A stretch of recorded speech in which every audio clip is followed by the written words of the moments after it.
Me revoilà pour la partie 4, la partie train avant, une transmission avant, on va dire, avec une diff qu'on va mettre en place dans les tendeurs.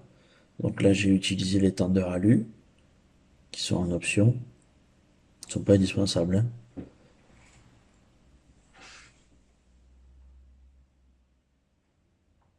Donc on met le roulement dans les tendeurs.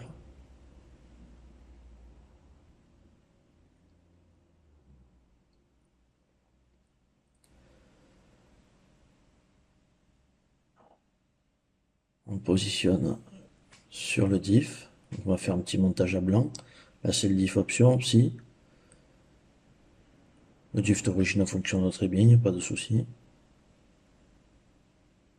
Donc j'ai mis la courroie, hein. Il a fallu que je redémonte pour mettre la courroie du coup. Donc on met en place les tendeurs à leur place et on vérifie le jeu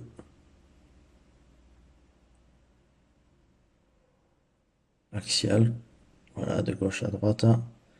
Donc là on voit qu'il y a bien quelques dixièmes de jeu. Donc on va caler à l'aide des rondelles fournies.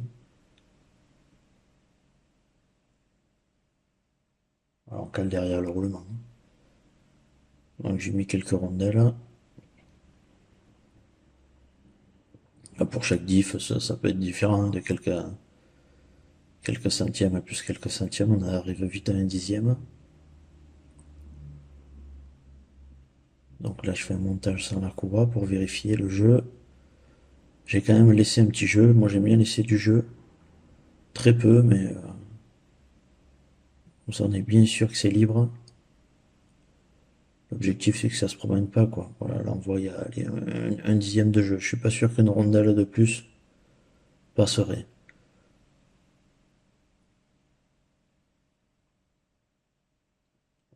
On vient mettre les supports de triangle avant.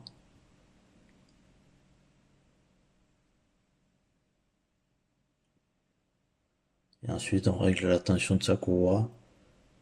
Alors faut pas que ce soit trop tendu, ça sert à rien. Plus c'est détendu, plus c'est souple. Bon, alors, il faut pas non plus que la courroie pendouille, mais vaut mieux que ce soit trop détendu que trop tendu. Sinon on n'aura pas une bonne roue libre. Voilà, là c'est la limite, hein, faut pas tendre plus.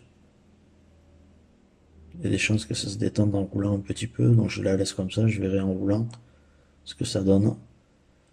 Voilà, à bientôt.